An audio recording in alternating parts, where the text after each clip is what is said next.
impossible not to notice the soaring cost of food and everyday items.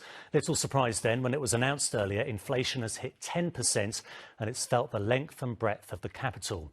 A day centre in Wandsworth has become inundated with visitors needing to make the most of its cheap meals. One of them, 62-year-old Sonia, says she's so embarrassed to be using the service but hopes sharing her story will give others the courage to seek support. She's been speaking to Anna Geary. At this day centre in southwest London, more than 100 elderly people rely on discounted meals every week. Sonia is one of those supported by Age UK Wandsworth every Wednesday. She says sometimes it's the only day she has proper food.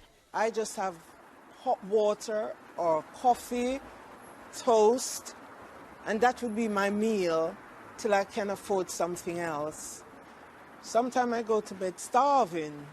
My belly is growling and I think, what do I do? Who do I turn to? And I just pray to God and say, bring me through to the next day. And why has this happened to me? She prays for the cost of food to come down for herself and to help her friends who also attend the day centre, particularly as inflation surpasses 10% for the first time in 40 years. Sonia fears how she will keep warm in winter when energy bills are expected to soar again.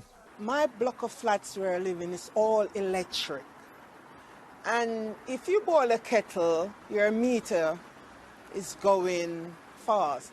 So I'm worried about, do I not boil the kettle and use the hot water from the tap to make myself a tea? So I'm saving from boiling the kettle. If it comes down to it and I can't afford to keep warm, I may have to find myself going out window shopping in a shopping centre.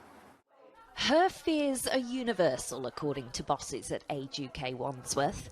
They say almost a quarter of Londoners of pensionable age live in poverty. The rise in people asking for help has been unprecedented because people are just so anxious about, energy bills that they're getting, direct debits. We had one client the other day who I was walking past while he was waiting to speak to one of our advisors, and he grabbed my arm and he said, I don't think I can do this anymore.